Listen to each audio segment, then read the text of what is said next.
everyone, and welcome to Sunup. I'm Lyndall Stout. One of the first fairs in the state, which is the Craig County Fair here in Veneta, is well underway. We'll tell you about what makes this fair so unique a little bit later in the show. But first, we're getting all caught up on summer crops. Here's Sunup's Dave Deacon and our Extension Cropping System Specialist, Josh Lofton. It's been an unusually cool week across Oklahoma, and Josh, that's been good for the corn crop. Yeah, I mean, well, it's been good for everything. It's been good for the people, it's been good for the crops. It's just been good all around. It's good to get out of those 100-degree weathers. It's also good for the bulk majority of the state, get a little rain. It really helping a lot of the crops that we still have out there that are on the earlier side of maturity, still needing a lot of good water. A lot of places in the state were getting pretty dry, and so a good drink with these nice cool weather is going to be beneficial. We're getting closer to harvest of sorghum, but then also corn. What are some of the things that producers should be looking for when it comes to corn? The very interesting thing, Dave, I think 2 weeks ago we were talking about management. Now we're needing to kind of move into maturity and judging when that crop is mature. You just can't do it by the turn row. We can't judge maturity by the turn row. You can't just say, oh, well, that corn is brown, it's ready to go, because we can have some really green corn, very genetic based, really green corn that can be at maturity. So once you get out into your corn crop, a nice area that you think represents the field, if you just take a cob out of the field, split it in half, that's kind of where we do a lot of our judgment. And what we like to do is see maturity on the bottom half and the top half right at the center. We see here, we grabbed a corn cob here. We're at full dent, which means that we have kind of finished that filling process. We have that formation of starch. And so then what we have to do is see where the kernels actually attach to the cob. And that's what we look for next. And how we know we've reached maturity is what we call black layer. Now this corn plant here that I grabbed is not quite there, but we're really close. And if you look right here, Dave, you see this little black pigment right within that kernel. We're probably a couple of days off of reaching that black layer. So what this corn plant does is it actually separates itself from the plant. So the kernels itself are separated from the plant. That's when we've reached maturity, and that's when we're just going into the dry down process. So once we hit that black layer, we probably have, depending on the weather, a week to maybe 2 weeks before we should be getting close to that maturity. The hotter and drier it is, the quicker that's going to go. If it stays cool and humid and we get these rainfalls, that seed moisture will probably stay up and it'll be a little longer. Now from corn, we have the sorghum, and the sorghum looks really good for this time of year, but also this part of the state. Yeah, the sorghum is looking really good. We've talked about it all year with these little pockets that don't look as good, but a bulk majority of the sorghum, all the way from the eastern side of the state through the panhandle, is in a really good spot right now. But we're kind of getting to the same point, Dave, as we are with corn. The good thing is that if you know how to do maturity on corn, sorghum's the same way. And if you kind of look, once again, we want to go about halfway through. We don't want to pick the outside kernels. We don't want to get the fully inside kernels. We want to get somewhere right in the middle of this cluster. If you break open this seed here and you kind of look for this little tip that it was attached to the plant, you see it's a little darkened right there. Right. Yeah. That's what we're looking for. And once again, it's not quite at black layer, the sorghum is, but it's getting really close. And so the big thing with sorghum is, once again, the same thing with corn. We don't want to desiccate too early. A lot of our growers around the state desiccate sorghum, especially downstate. We don't want to desiccate too early because it's still forming that seed weight. And what we can do is lose a little bit of our test weight if we go out too early. Once we pull the trigger on sorghum for desiccation, we're probably about a week out of harvest. Okay, thank you very much, Josh Lofton, Cropping System Specialist here at Oklahoma State University.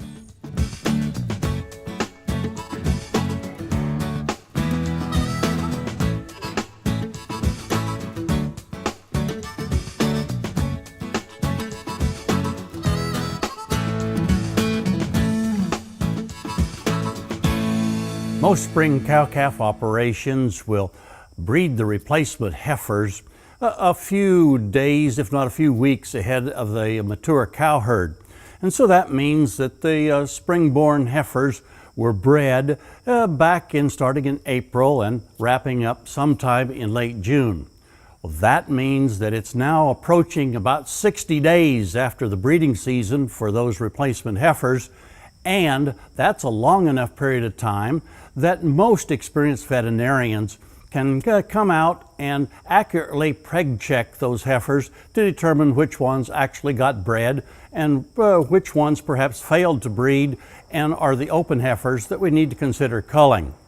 I think it's extremely important for cow-calf producers to identify those open replacement heifers as early as possible, and let's go ahead and get them sold. And that's for three pretty important economic reasons. Number one, we want to identify any heifer that may have something anatomically or physiologically wrong with her to where she just can't get bred. We want to get her identified and out of the herd as soon as possible. Number two is that if we decide that we're just going to keep her and find out next spring whether she has a calf or not, we've put that summer and winter feed cost into her before we actually identify the fact that she's an open cow next spring and not going to have a calf to help pay for some of those costs.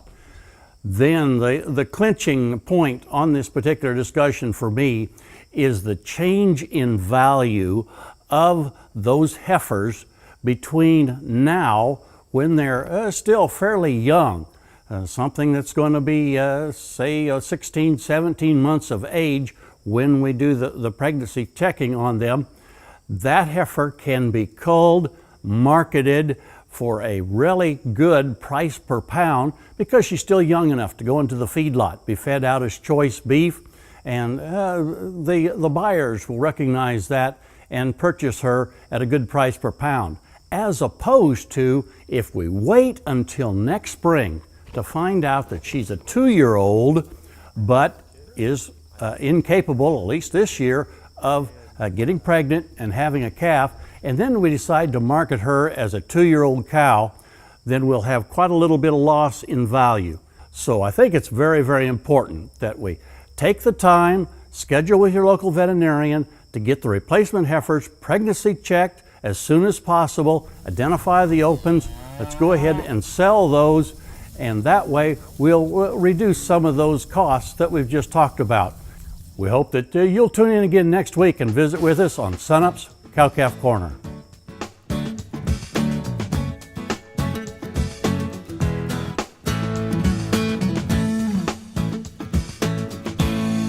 The 97th 4-H Roundup was last week, where hundreds of 4-H'ers from around Oklahoma got to come to the OSU campus. And for the first time, 9 of them got to spend some time behind the scenes with Sunup. Go ahead, man. Why did you join 4-H?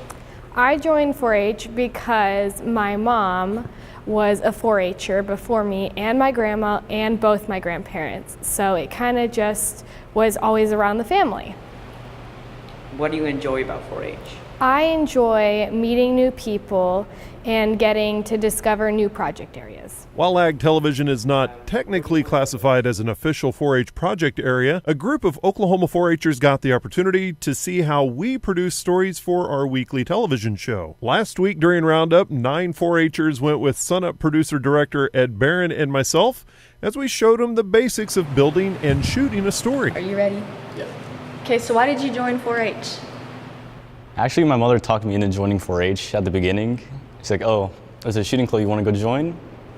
I was like, sure, why not? Let's go shoot guns instead. But once I entered 4-H, I had no idea the family I was joining and how unique it was compared to other clubs. So what do you like most about 4-H? Hanging out with people I met from other counties, really. And also going to Roundup and camps. While Ed's group learned on campus, I took a group to Oklahoma State University's Klein Equine Center to get video of a hippology contest. Our students got to see how heavy our cameras are and how to get video to tell a story.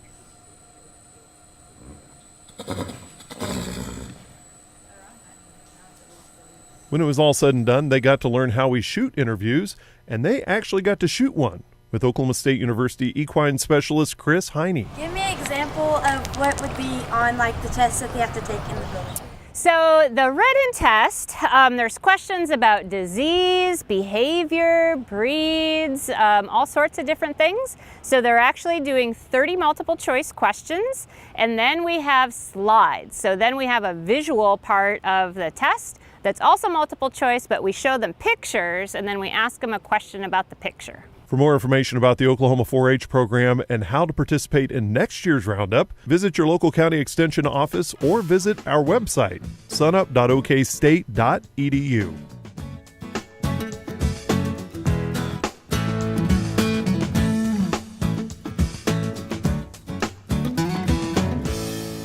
Another week of movement in the market, and Kim, it's starting to look good. Yeah, prices are back up. Well, actually, they're above where they were earlier in the year. You've got wheat prices up around $5.80, 85 cents, up around 95 cents to $1 from the low we've had recently. You look at corn prices recently, they're up 30 cents. You can forward contract corn for around $3.50 a bushel. Soybean prices are up 60 cents. You can look at a forward contract for harvest delivery right at $8, and Cotton's up, on the board around 88 cents. It just continues to stay high. That's a lot of great news for Oklahoma producers. What's driving these rallies? Well, it's the weather and lower production. You look at the forecast for Russian production, it continues to go down, and the quality of the crop lower.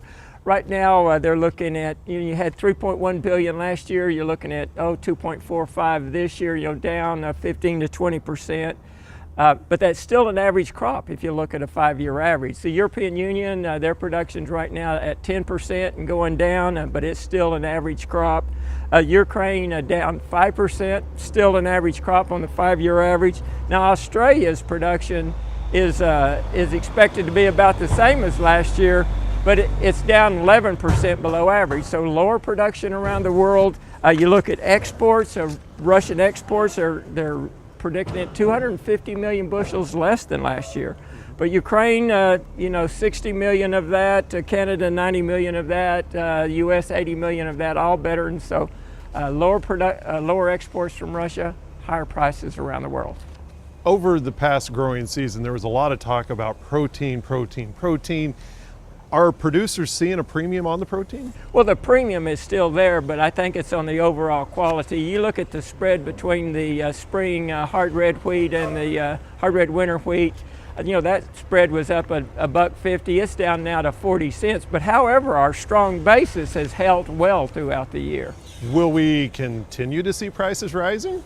That's going to depend on what happens with production around the world, especially in Australia, Argentina, Soviet Union. If those crops continue to go down, then our prices will go down. If things stay as they are now, I think we're near the top. Prices will go up a little bit, but not a whole lot. You're famous for your third, a third, and a third. As producers are looking at that approach, should they be moving towards pulling the trigger on some wheat right now? Well, if you look at prices, export prices, we're at the top of the market as we look at prices on originating wheat from Australia or Russia, Ukraine. So right now I think our prices are pretty much near the top, and if the world prices don't go up, I don't think ours can go up. So I would take advantage I wouldn't sell the whole crop, right, but I'd pull the trigger on some wheat with this $5.80 price. Okay, thank you much. Kim Anderson, grain marketing specialist here at Oklahoma State University.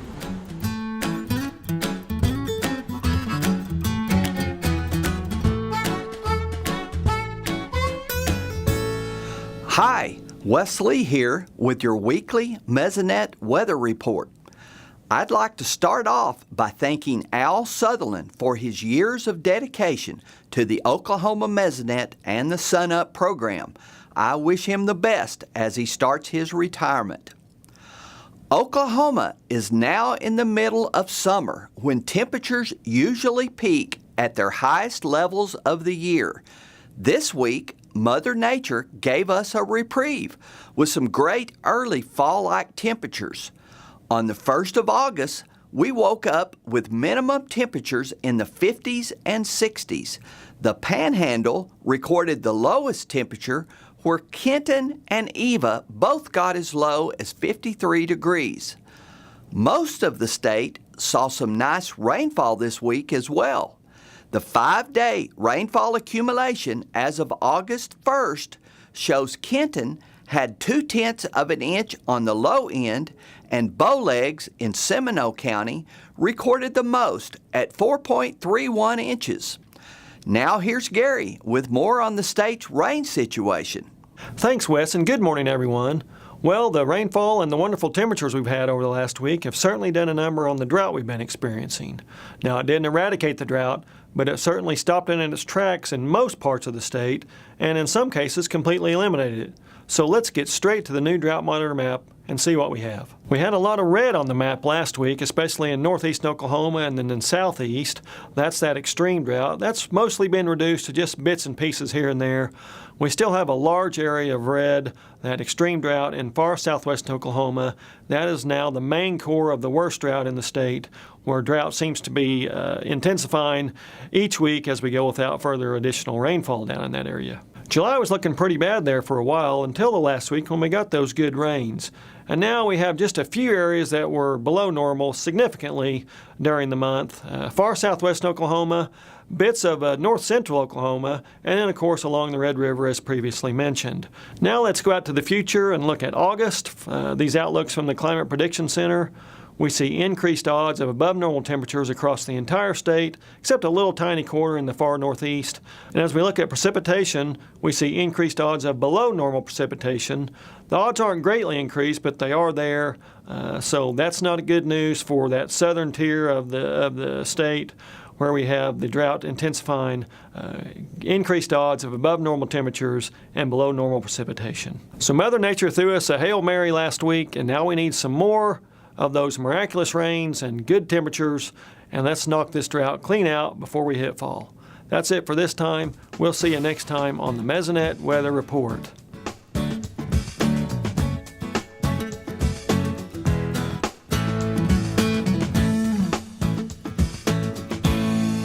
U.S. trade wars continue to escalate, and the president has recently announced an aid package for agriculture. Here to talk about it is our Extension Ag economist, Larry Sanders. And Larry, just give us an overview of what's happened in the past week or so. Well, we've seen the trade war heating up between the United States and China, and Trump had said that he was going to have the back of U.S. agriculture, and he provided a $12 billion program last week, and he outlined what would be in that program. And I think that the details show that there is indeed some special provisions that will help U.S. agriculture. As Oklahoma producers start wrapping their head around all of this, what kind of guidance are you giving them, and what kind of things should they keep in mind as they digest all of this information?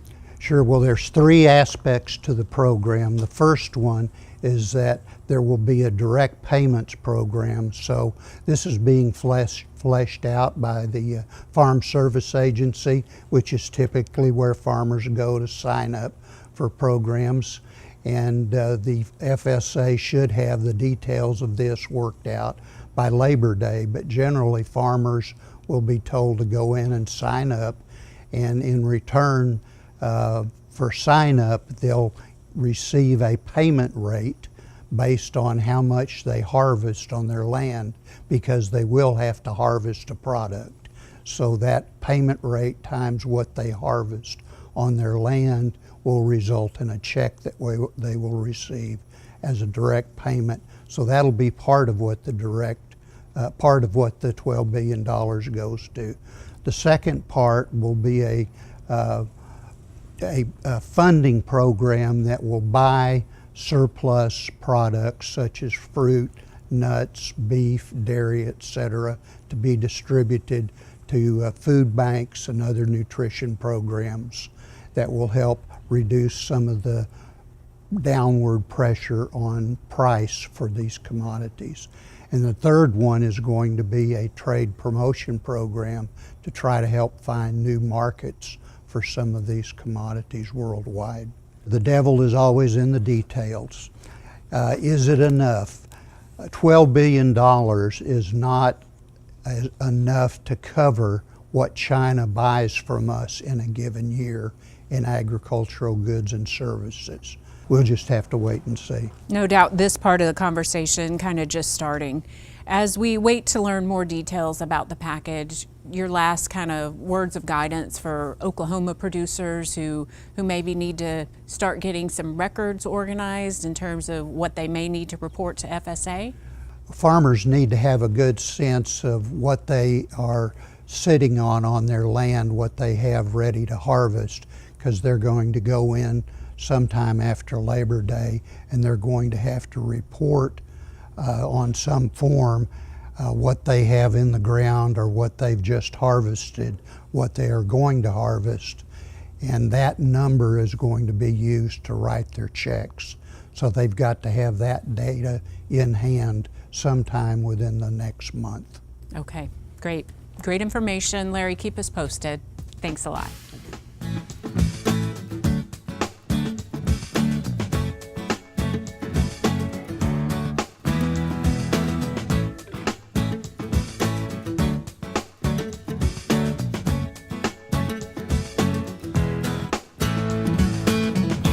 You may remember in October 2016 that down in the Florida Keys, the USDA confirmed that there were screwworms infesting the key deer down there. We haven't had a screwworm infestation in Oklahoma since 1976. So what's the big deal about screwworms? Unlike maggots, screwworms actually feed on living tissue. Maggots feed on dead tissue.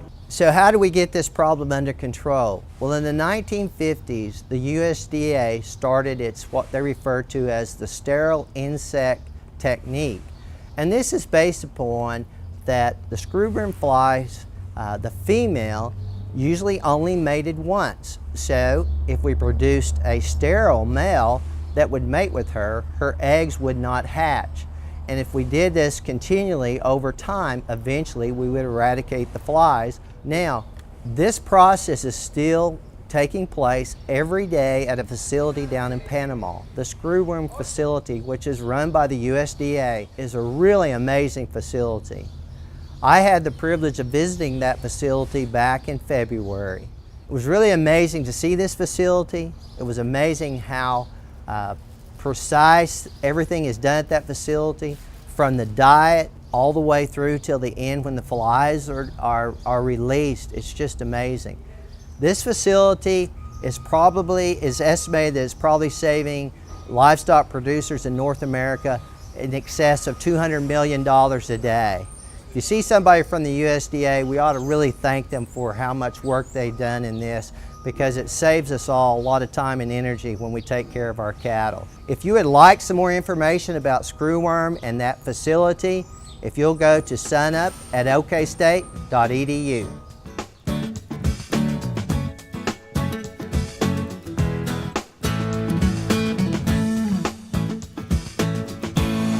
Finally today, a look at just a few of the reasons why people keep coming back to the longest running county fair in the state of Oklahoma.